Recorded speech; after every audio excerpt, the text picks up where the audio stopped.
Hello guys and welcome back to the channel. As you can tell, I'm not in my normal filming spot. What is my normal filming spot? But my house is under construction because we're putting in hardwood floors. And this is the only place that's somewhat put together. And also my husband has taken over the top floor for working from home, so I am confined to the bedroom. So today, in the quarantine stupor, we're going to talk about a murderous nurse, as if there's not enough death to be spoken of right now in the world. We're going to talk about it some more. So this story is a nurse in the New Jersey area who went on a murderous killing spree over the course of 15 years, and wasn't really caught until obviously the end. When else would you be caught? So we're going to talk about him and his endeavors and how he ended up to be the way that he is. So this nurse is named Charles Cullen, and he was born to a middle-class family in New Jersey, and all accounts say that he had a rough childhood. His father died when he was 7 months old. He is the youngest of 8. Yes, he is the youngest of 8 children. His father died shortly after he was born, so he never really got to know him. And his mother had to work very long hours, multiple jobs in order to take care of them. He also complains of being bullied all throughout childhood, which led him into a deep depression. He did attempt to commit suicide at age 9.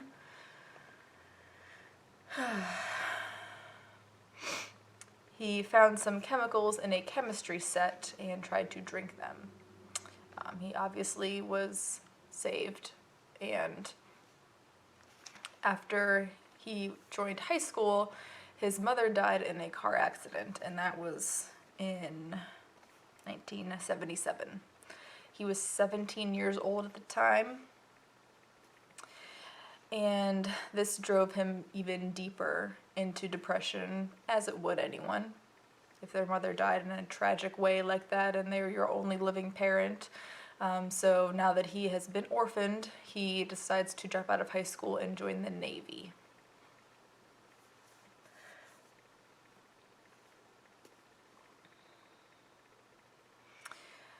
So since the U.S. military is known so well for managing their soldiers' mental health, he did not really receive any treatment until he had made some drastic choices.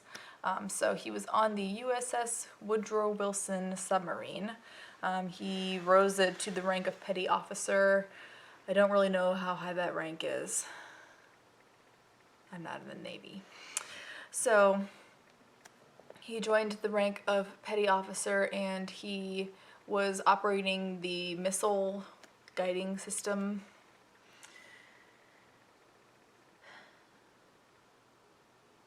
Oh, the Poseidon missiles, they call him.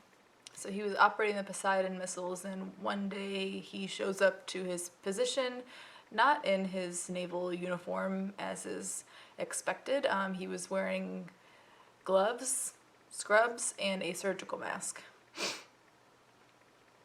Nowadays, those things are hard to come by. So he was obviously reprimanded for not wearing his proper uniform, and no one really knows why he did it, and he never really spoke about it. I'm not sure. Eventually, he was reassigned to the USS Canopus? Different sub. This underwater life was not really suiting his mental health, as anyone would, I assume. So after multiple suicide attempts, he was treated at a few different psych facilities within the Navy, and then he was honorably discharged, although they never said why he was discharged or the reason for his discharge. They just honorably discharged him, and they were done. They probably didn't want to continue to try to treat his mental illness. If that was my guess, but I wasn't there. So this was 1984 when he was released from the Navy. Shortly after, he enrolled in the Mountainside Hospital School of Nursing. And he did meet his wife this time as well, and they were married and had a young daughter. When he graduated, he got his first job on the burn unit at St. Barnabas Medical Center in Livingston, New Jersey. Burn unit sounds terrible? Yeah, sounds terrible. Not only is it difficult, but every single patient is suffering immensely. There is no, like, kind of sick person on the burn unit. They are bad. If they're bad enough to be admitted, they are bad. So that sounds like a tough job there. His wife's name was Adrienne Baum, and his daughter's name was Shauna. So he did not start murdering right away.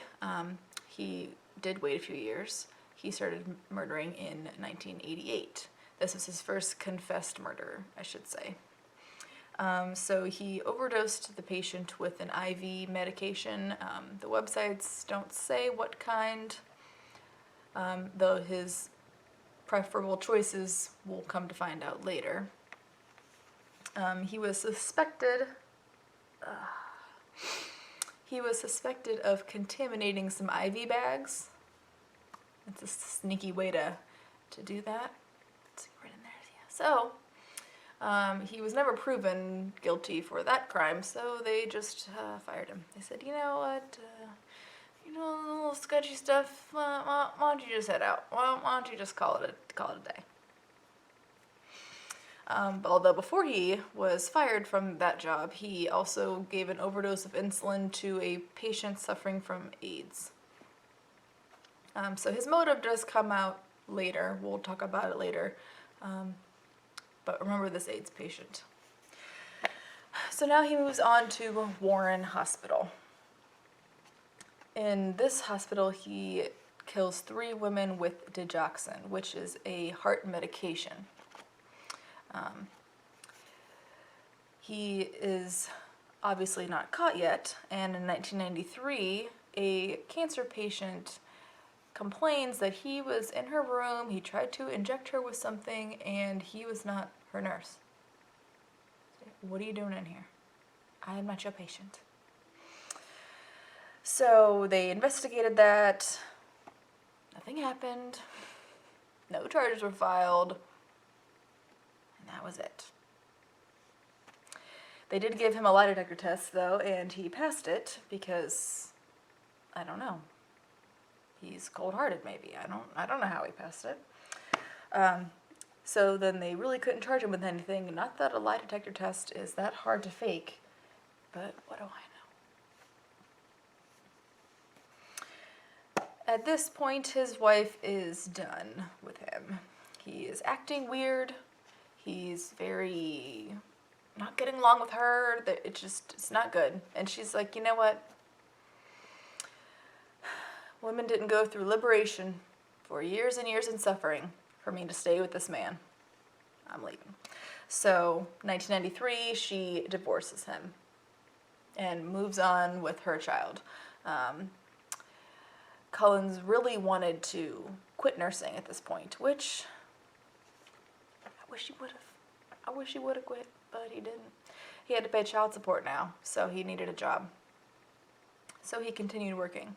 Also in 1993, a rough year for our friend here, he decided that he was going to stalk one of his coworkers. So he broke into her home where her and her son were sleeping. He didn't disturb them. I don't know what he did while he was in there. I don't know. But then he left, and he continued to stalk her for some time until she filed a police report. He was then charged with trespassing. He got a year of probation. Now, you can still work under a nursing license with something on your record. You just have to disclose it.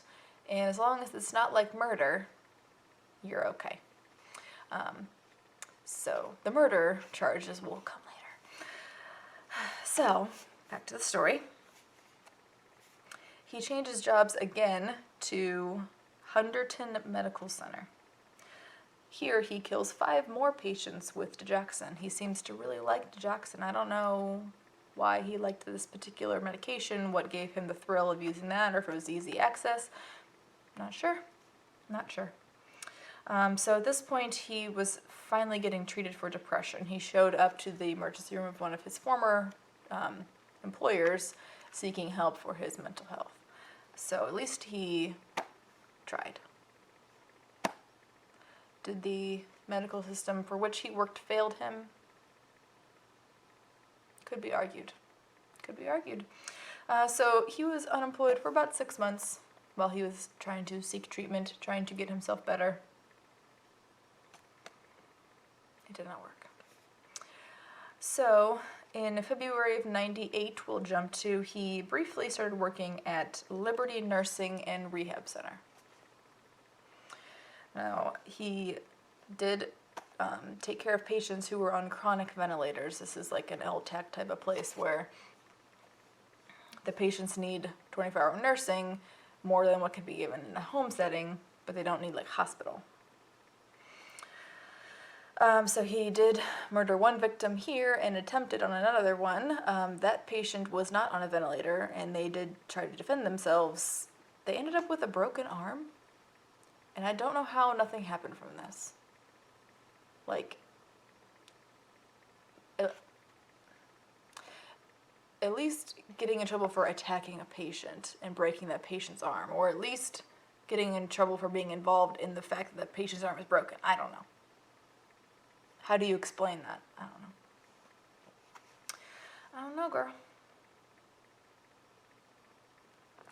So he leaves there shortly after and is briefly at Easton Hospital. He is job hopping more than anybody that I ever knew. But I guess you kind of have to if you're going to be killing people everywhere you go. You got to keep moving. Otherwise they're going to find you.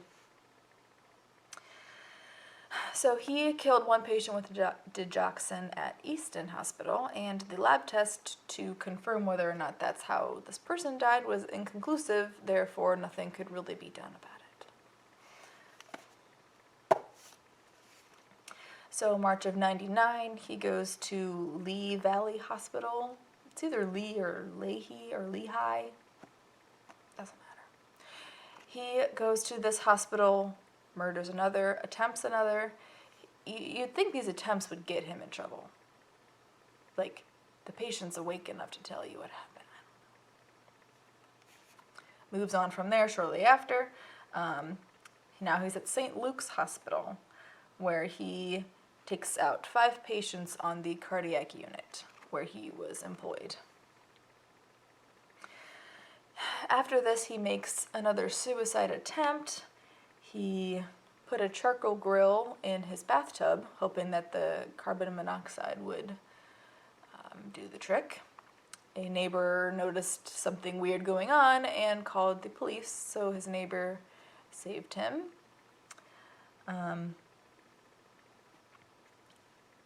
I don't know if he was treated long-term after that or not, but his colleagues at this hospital were starting to notice that he was being weird, and they took it to their higher-ups, and there really wasn't anything they could do.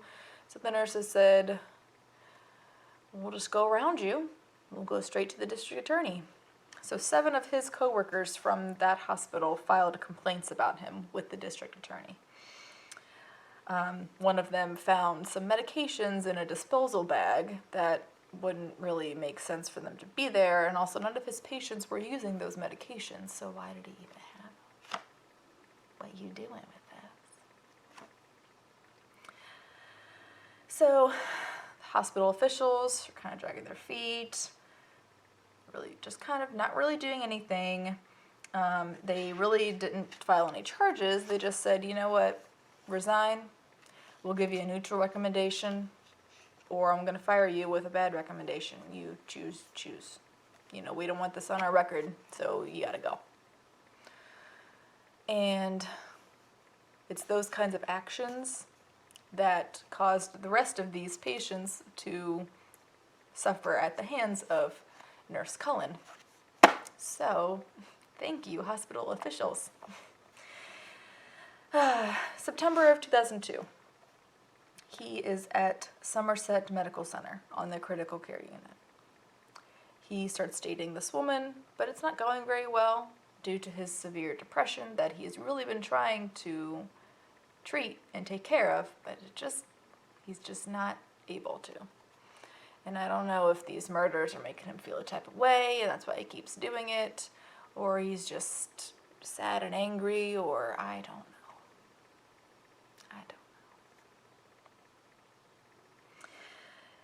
In this hospital, he kills 13 patients, and he attempts one. Using a variety of medications at this time, digoxin, insulin, he gets a hold of epinephrine. Thinking to the regulations that I go through, they would know right away who pulled these particular medications. I don't know. But it is thanks to this nurse that we have all these regulations. Not that they're bad, but they probably should have been in place a little sooner. So the hospital, Somerset Medical Center, starts noticing some unusual activity. He's looking at records of patients that he's not taking care of, and HIPAA has already been put in place by this point, and that is not good. That is a huge violation. And he's requesting medications that his patients aren't using. What do you need those for? So they kind of look into this and to see what's going on. They were alerted to a more serious issue by the executive director of the New Jersey Poison Info and Education System. They alerted the hospital that there were 4 suspected cases of overdosing that potentially were initiated by an employee. Well, who could that be? The hospital, of course, delays telling the police because, just like all the other hospitals, they don't really want that on their record, that a nurse is poisoning patients. It's not good publicity, not good PR. And this time that they delayed, he killed 5 more patients. Great. So October 2003. This is where it all starts to unravel. A patient dies from a low blood sugar, probably from an overdose of insulin, if I might guess. So this is where the hospital finally just draws the line. Say, okay, you're done. They call the police. He's fired on Halloween of 2003. But they don't fire him for killing patients, no. No, you can't do that. Although you don't really need a reason to fire anybody in the United States. Isn't it a great country? They fired him for lying on his job application. They don't really say what he lied about. I don't know. You lied about your age, your experience, why you left all these 15 other hospitals. I'm not sure.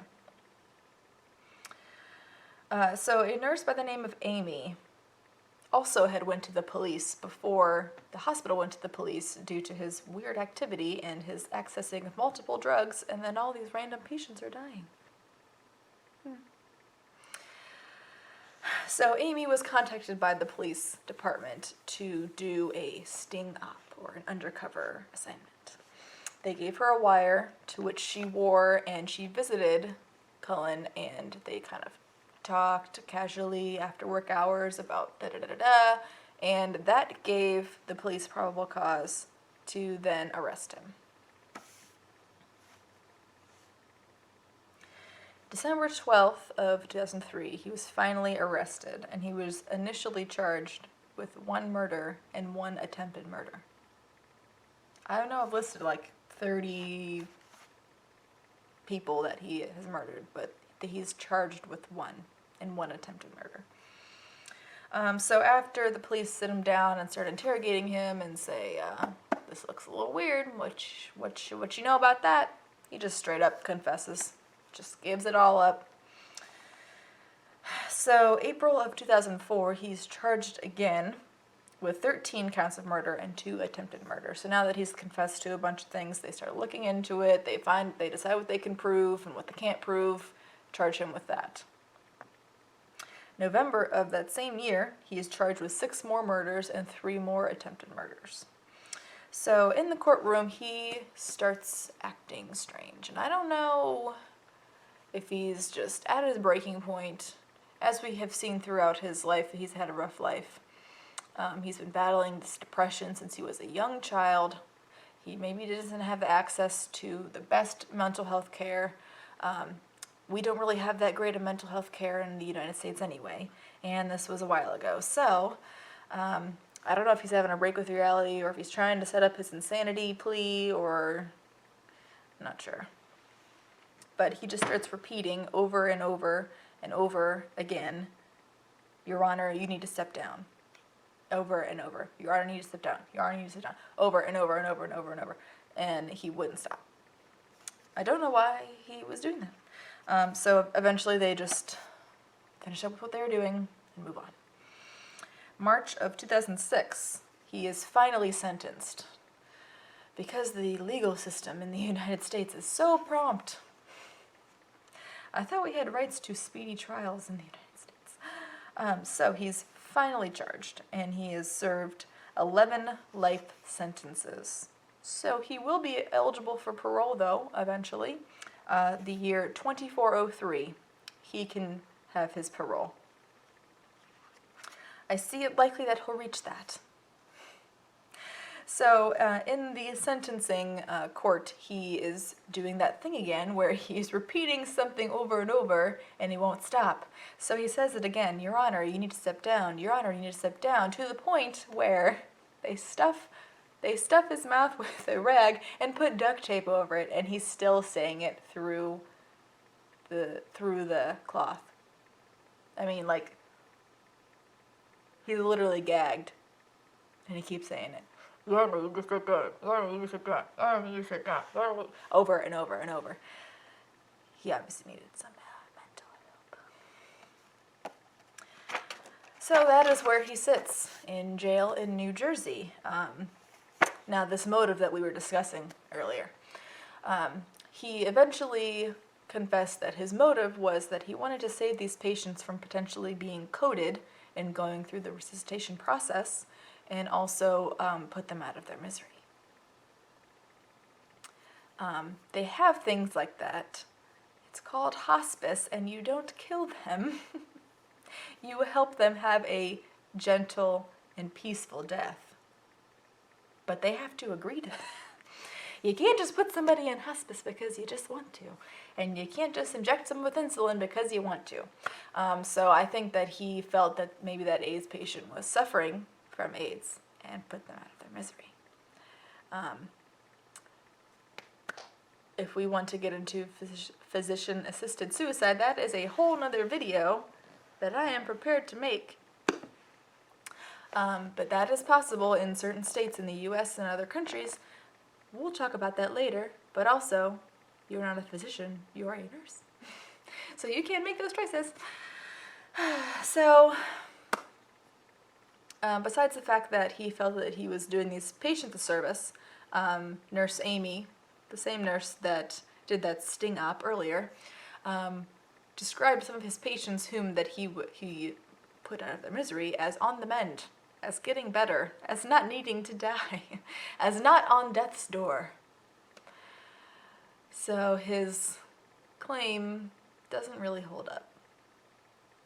Charles is still currently in prison, although a few years ago he did donate one of his kidneys to a needy family member. And if this isn't the epitome of irony, I just don't know what is. He donated one of his kidneys, and he said in an article basically that he didn't feel like this person should die just because they need a kidney, and he can help them. And the irony is not lost on me.